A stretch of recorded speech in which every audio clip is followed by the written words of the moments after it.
Hari ini sungguh sangat luar biasa. Saya bersama tamu yang spektakuler. Ini opa dari opanya Yowan.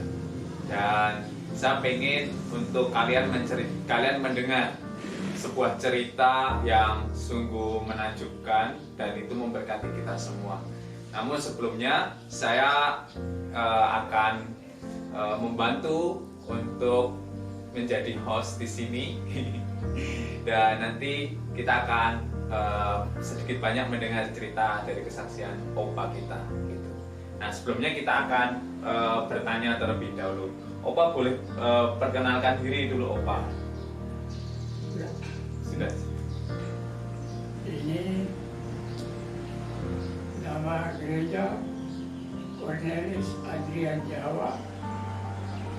Hari-harinya dipanggil Andi. Anak kelima dari pasangan Guru Yosef Jawa. Kemudian menjadi pendeta Yosef Jawa bersama dengan istrinya Yermina Jumoko. Yosef Jawa berasal dari Sangowo Morotai. Yermina berasal dari desa Pitu, Kebel. Opa saat itu usia berapa opa? Saat ini harus dirayakan usia ke 86. 86, luar biasa. Dan opa boleh ceritakan berasal dari mana berarti opa? Ya. Jadi ayah saya berasal dari desa Sangowo Morotai. Ibu saya berasal dari desa Pitu, Kebelo. Terus opa tumbuh besar di mana waktu itu? Opa dilahirkan di Pitu, tapi masa kecil Opa jalani di Pulau Tagalaya. Oh, di Pulau Tagalaya. Oke. Kurang lebih waktu dulu opa pernah bercerita mengenai salah satu pulau di Tagalaya. Boleh nggak opa cerita waktu dulu proses baptisnya atau gereja-gereja di sana seperti apa? Ya, kalau proses baptisnya cuma Opa baca di surat baptis, ini ya. Itu dibaptis lahir di Pitu, dibaptis di Tagalaya bulan tanggal 10 Desember tahun 1934.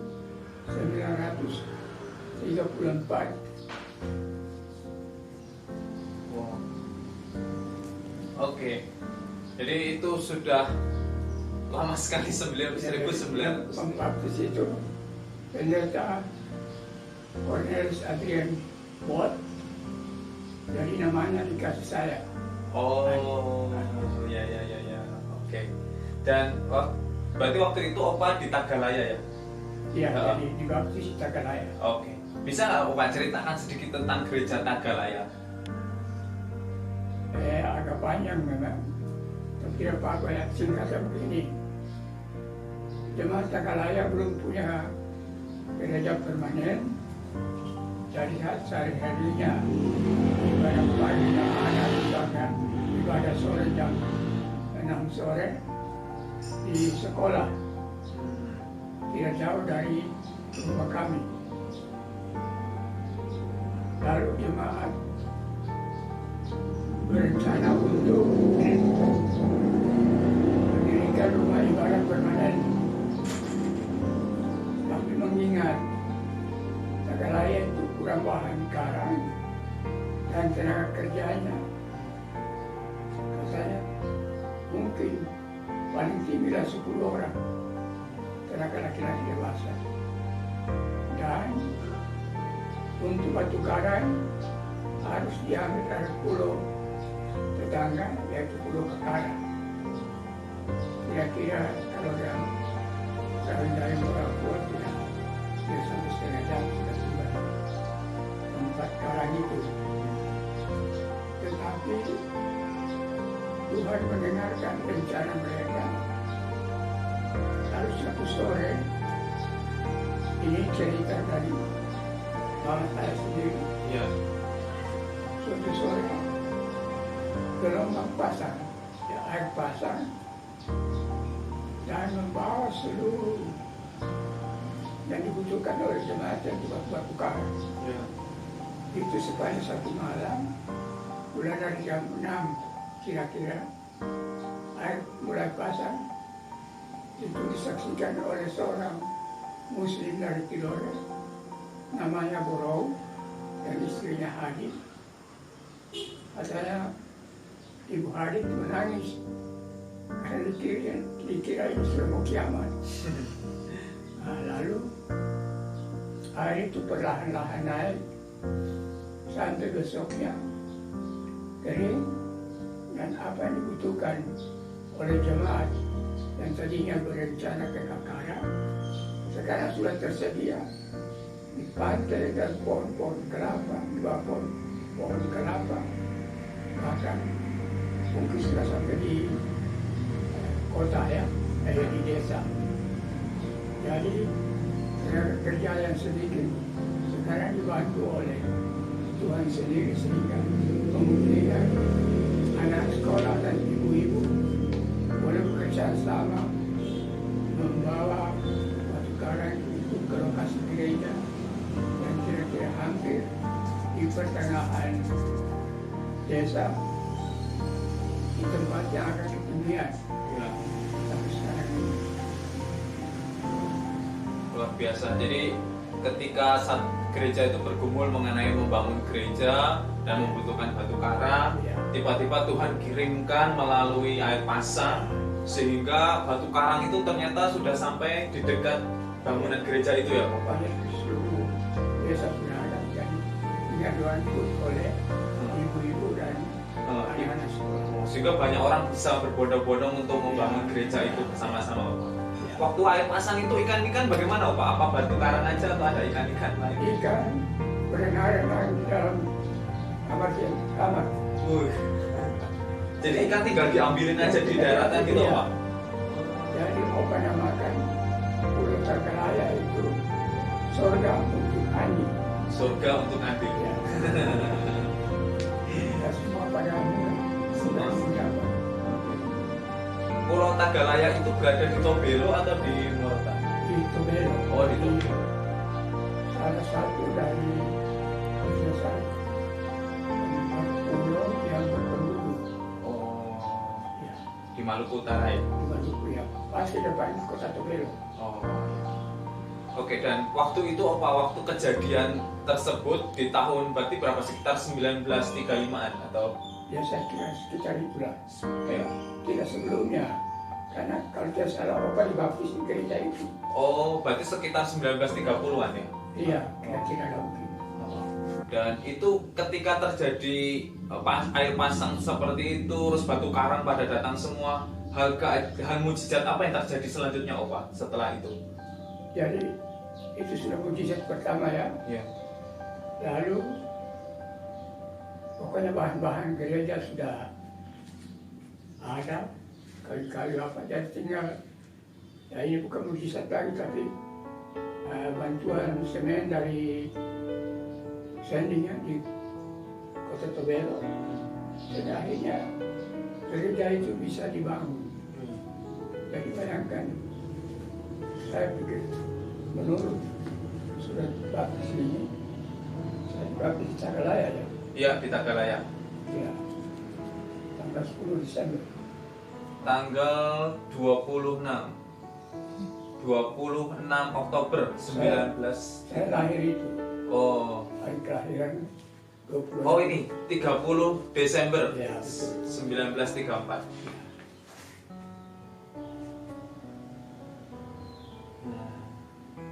Terus mengenai yang itu Pak, setelah gereja sudah dibangun, bagaimana pertumbuhan jemaat Pak? Imannya jemaat atau ada tanda-tanda yang lain gitu Pak?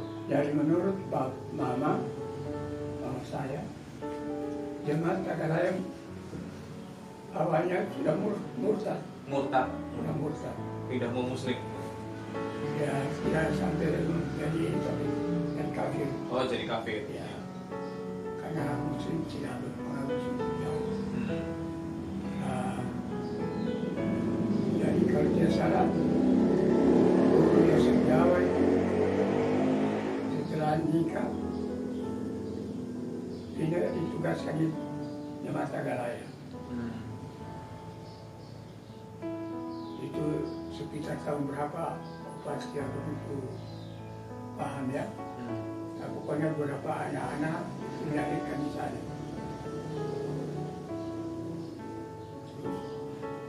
Terus mengenai itu Pak, apakah ada tanda-tanda mengenai orang sakit bisa sembuh? Terus Ya. ada Setiap kali ada kegiatan papa dan mama, itu dan sekali Andi yang selalu dibawa.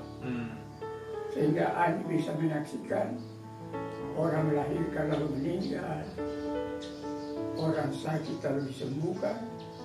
Yang Opa saksikan betul itu seorang yang bernama Stefanus, umur sekitar 30-an atau 20-an begitu. Matanya sudah hampir buta, tapi setelah didoakan sembuh? Ya. Luar biasa. Jadi apa juga itu saya kira karena kuasa Roh Kudus, Bapak diberkati, Bapak dan Mama diberkati dan jemaat itu, sehingga dapat berbuat sesuatu dan jemaat begitu taat pada Bapak. Ada seorang anggota jemaat yang kerasukan setan. Iya. Itu setan betul karena menurut Alkitab kalau setan betul itu takut akan Yesus. Iya. Jadi dia paling takut kalau melihat guru, karena guru Yosef namanya Hola. Iya.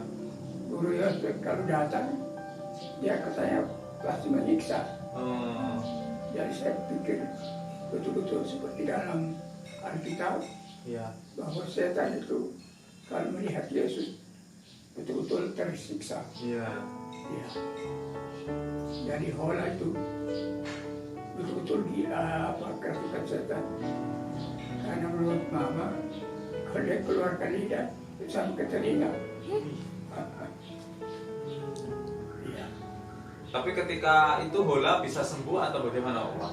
Akhirnya sembuh.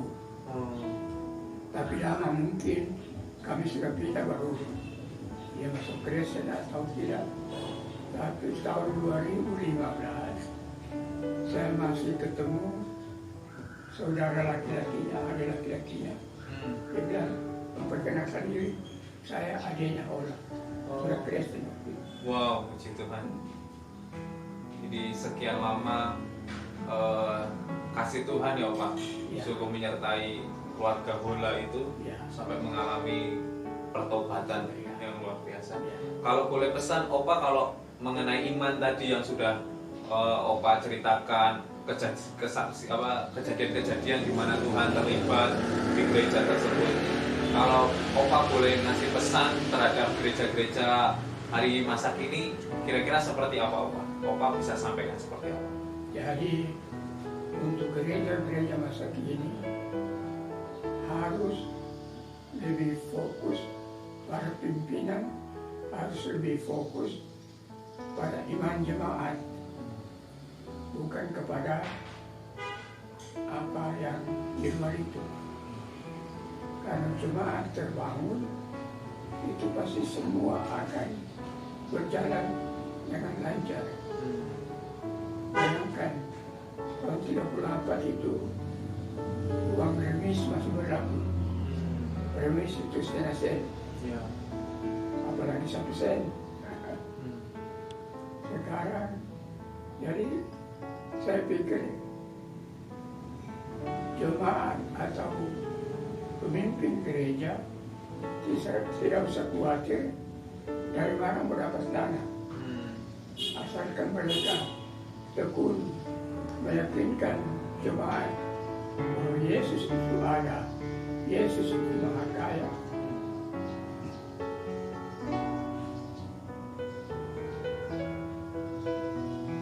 Dan Yesus itu sekarang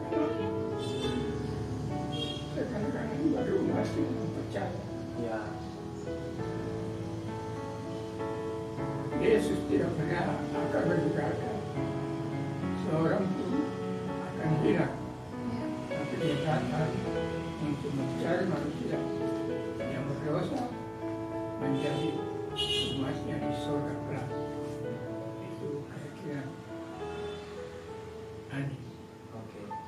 Ya, terima kasih Opa untuk sharingnya pada hari ini. Saya yakin pasti kalian pengen melihat selanjutnya cerita-cerita dari Opa mengenai dulu Opa pernah bertemu dengan pasangan hidupnya di masa lampau, dan tentunya kita akan pengen belajar. Dan tetap stay tune ya di channel. Ayo.